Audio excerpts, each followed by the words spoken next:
દાદા પોતે પુરવાર થયા છે અને જે અંદરમાં ક્રાઉન તાજ કાણો પૈસો કેમ મૂકવામાં આવ્યો? આ ભગવાન ભગવાન ભગવાન બધા જ કહે છે. ભગવાન એટલે શું અર્થઘટન પણ સમજતા નથી. ભગ એટલે સિદ્રા કાણું થાય છે. સંધિ છૂટી કરો ભગ વત્તા અવાન. ભગ એટલે સિદ્રા કાણું થાય છે. અવાન એટલે આવું. બધા જ આમાંથી આવેલા છે. આ રૂલિંગ વ્યવહારમાં આવેલા છે. સાધુ સંતો જપી તપી જે કંઈ બધા સરકારો બધા ગોળ બનાવે છે બધા આ જ રૂલિંગમાં આવેલા છે. એ રૂલિંગ વ્યવહારનો ઓનર એસી કોર કેસીસી દાદા છે અને વિશ્વે ઠરાવ કરી જાહેર કર્યો છે. દેશની અંદરમાં ડિક્લેરેશન કર્યું છે.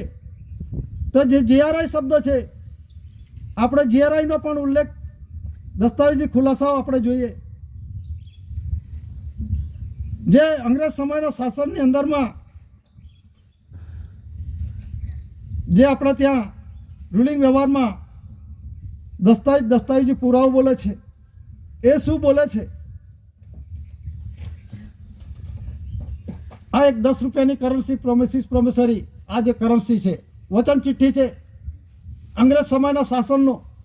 આનો ઉલ્લેખ કરતા પહેલા અંગ્રેજ પણ ગવર્મેન્ટ ઓફ ઇન્ડિયા ભારત સરકારનો દેવાદાર છે. આજની તારીખમાં કરજદાર છે, ડેપ્ટર છે. કયા આધાર પર આપણે કહી શકીએ તો આ છઠ્ઠો જોર છે અંગ્રેજ સમયના શાસનની અંદરમાં આપણા દેશની અંદરમાં એમનું શાસન હતું. રાજા જોર્જ કહેવામાં આવે, એમ્પરર કહેવામાં આવે, એટલે કે રાજા ગણાતા હતા અને એના હાથ નીચે આ શાસન હતું. અને દુનિયાની અંદરમાં જે શાસન હતું એ અંગ્રેજના તાબા હેઠળ આખા દુનિયા પર હતું એમનું શાસન. તો તે સમયની આ જે 10 રૂપિયાની કરન્સી છે એ શું કહેવા માંગે છે? એક ઉપર લખ્યું છે ગવર્મેન્ટ ઓફ ઇન્ડિયા, અંગ્રેજી લિપિમાં લખેલું છે અને એમાં છઠ્ઠો જોર્જ મૂકવામાં આવેલો છે અને નીચે લખ્યું છે I promise to pay the bearer the sum of 10 rupees on demand at any office of issue. નીચે લખ્યું છે for the government of India, Bharat સરકાર. એટલે ભારત સરકાર વતી હું શાસન કરી ગયો છું, મેં કર્યો છે. તો ભારત સરકાર પાસેથી જે કંઈક ઉત્પત્તિ આ દેશનો અઠમઠ્ઠ ધાતુધન સંપત્તિ જે કંઈક મેં વાપર્યું છે એનો મેં કરજ દીધું છે. આ કરન્સી ક્રમાંક નંબર બોલે છે, આંકડો આમ નામ નથી મૂકી દીધો. કરન્સી ક્રમાંક નંબરની અંદર પણ જુઓ, એનું બંધારણ પણ જુઓ તો કરજ કેટલું લીધું છે. તો આ જે કરન્સી ક્રમાંક નંબર લખેલો છે D69 647405 જેટલા જે ક્રમાંક નંબરની જે સિરિયલ જે પ્રોમિસિસ ડોક્યુમેન્ટ છાપેલા છે, પ્રેસ કરે છે, છાપેલો છે, રૂલિંગ વ્યવહારમાં ગ્રાન્ટ લીધું છે, કરજ લીધું છે, એ કરજ અદા કરવાનું છે. કોને? ભારત સરકારને છે. ઓનર છે ભારત સરકાર. અત્યારે બધા ભારત સરકાર ગવર્મેન્ટ ઓફ ઇન્ડિયાની અંદરમાં બધા જ ગોથા ખાઈ રહેલા છે. કોર્ટ પણ એવું કહે છે સરકાર માને છે પણ ભારત સરકારના પર સેપ્ટિબલ એવિડન્સ હોવા જોઈએ. ફક્ત કહેવા થકી નથી. ત્યાં તો તમે અંજાન છો, જાણતા નથી અને એનું નામ આપી દીધું. તો કહેવાનો મતલબ શું છે કે ભારત સરકાર અંગ્રેજ સમય હતો. આ 10 રૂપિયાની કરન્સી બોલે છે, હું નથી બોલતો. તો અંગ્રેજ સમયના શાસનની અંદરમાં પણ ભારત સરકાર હતો ને અત્યારે કહે છે સિલેક્શન 1951-52 થયેલું તે પોતે જ ઇલેક્શન થકી બન્યો તે ભારત સરકાર. એના ભારત સરકાર કેમ માની લેવાય? એ પહેલા કોણ હતો ભારત સરકાર? તે ખુલાસા કરો. ભારત સરકાર તો અધિકારનો છે. અનાજકાળ પૂર્વીનો રૂલિંગ વ્યવહાર છે ગવર્મેન્ટ ઓફ ઇન્ડિયા, ભારત સરકાર. દાદાએ વારસાઈ પુરવાર કરી છે, પોતે ઓનર છે. ગવર્મેન્ટ ઓફ ઇન્ડિયા ડિક્લેરેશન થયેલા છે. નોન જ્યુડિશિયલ પુરાવા અને જ્યુડિશિયલી પુરાવો પણ 64 ધરી રાષ્ટ્ર 142 ડેલિગેટ્સ એ પ્રમાણે સર્વમાન્ય કર્યું છે. તો જે ગવર્મેન્ટ ઓફ ઇન્ડિયા ભારત સરકાર છે કહેવાનો મતલબ આ ઇલેક્શન 51-52 થયું ત્યારે એનો ચૂંટાયેલો વડો એ ભારત સરકાર કેવી રીતે બની ગયો? એ તો કેન્દ્રનો વડો છે, પ્રાઇમ મિનિસ્ટર બને છે. તે ભારત સરકાર કયા આધાર પર બોલે? જો કોઈ બનતો હોય તેના પુરાવા રજૂ કરે કે બંધારણનું ખબર નથી. આ વનપી કરન્સી દસ્તાવેજ છે ગવર્મેન્ટ ઓફ ઇન્ડિયા, ભારત સરકાર. 2 થી માંડીને 500 સુધીના granted by the central government કેન્દ્રીય સરકાર દ્વારા પ્રત્યભૂત વચન આપેલું છે. તમે તો કરજદાર સંસ્થા છે ને કદાચ કોઈકને ખોટું લાગે કે સંસ્થા કેમ કહે છે, હું નથી બોલતો.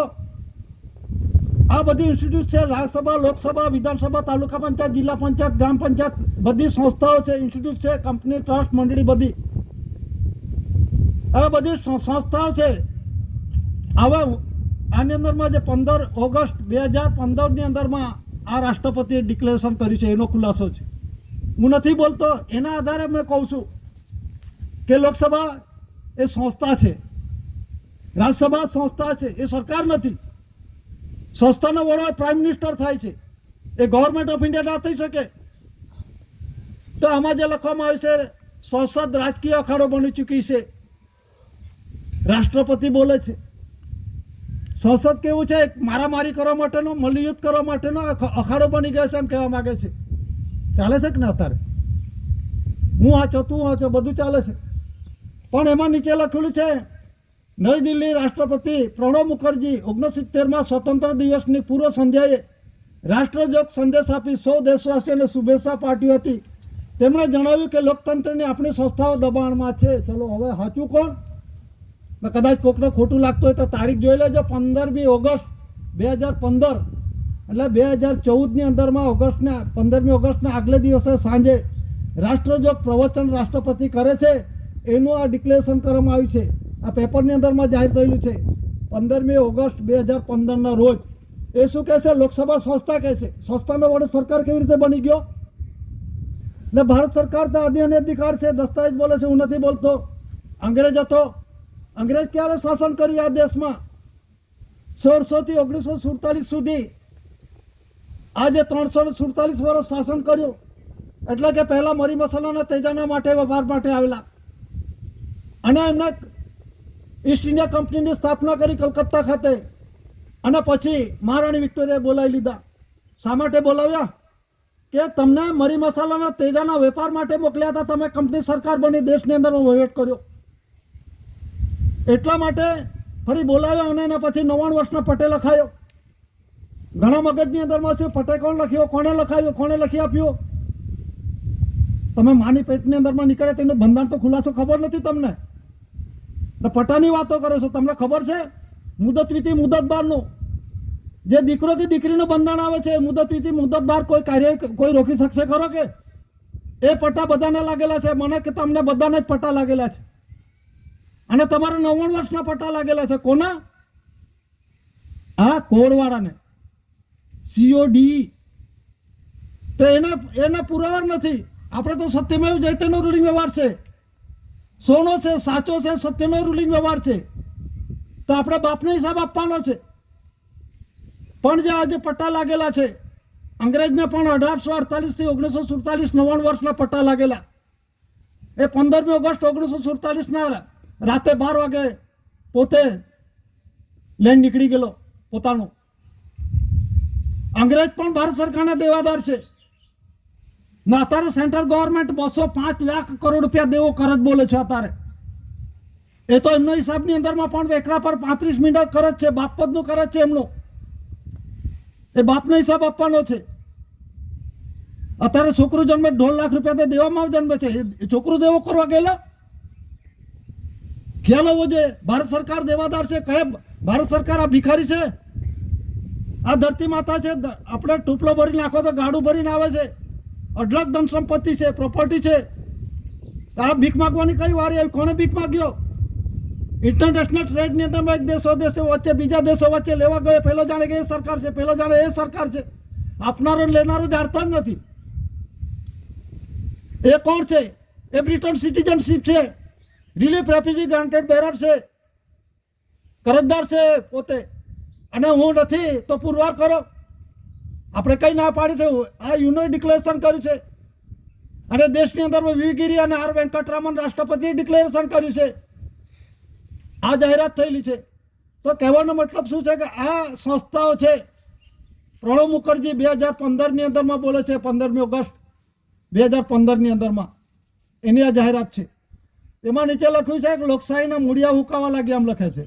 લોકતંત્રની આપણી સંસ્થાઓ દબાણમાં છે ને સંસદમાં ચર્ચા થવાને બદલે અથડામણના અખાડામાં ફેરવાઈ ગઈ છે. તેમણે સંવિધાનની મુસદ્દા સમિતિના અધ્યક્ષ ડૉક્ટર ભીમરાવ આંબેડકરને ટાંકતા કહ્યું કે જો લોકતંત્રની સંસ્થાઓ દબાણમાં હોય તો સમય આવી ગયો છે કે જનતા તથા તેના દળ ગંભીર ચિંતન કરે, સુધારાત્મક ઉપાયો અંદરથી જ આવવા જોઈએ. બહારથી આવે છે કે કોઈ? અંદરથી જ આવવો જોઈએ ને. 4/2/1969 નો અમલ કરી દો ને. હું નથી કહેતો લેન્ડ ઓનર રૂલ્સ બોલે છે, ગવર્મેન્ટ ઓર્ડર 2 બોલે છે 4/2/1969, એ પ્રમાણે અમલ કરી દો. લડાઈ ઝઘડો ક્યાં રહ્યો? તો કહેવાનો મતલબ જીઆરઆઈ છે જ્યોર્જિક્સ રેક્સ ઇન્ડિયા. આ દસ્તાવેજ પણ બોલે છે જીઆરઆઈ.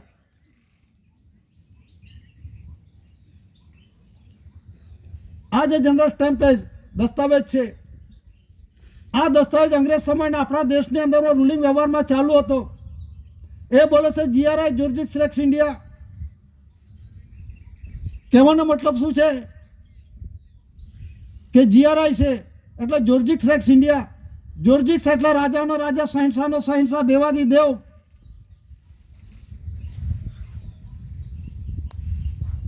સરકારોનો સરકાર. કોણ છે તે ઇન્ડિયાનો છે. ઇન્ડિયાનો કોણ છે? એ ચૂંટાયેલા એમાં સિલેક્શન નથી થતું. આ પુરવાર કરવું પડે છે. ભારત સરકારનું ઇલેક્શન નથી થતું. આ પણ જાણી લો તો ભારત સરકાર કેવી રીતે બને.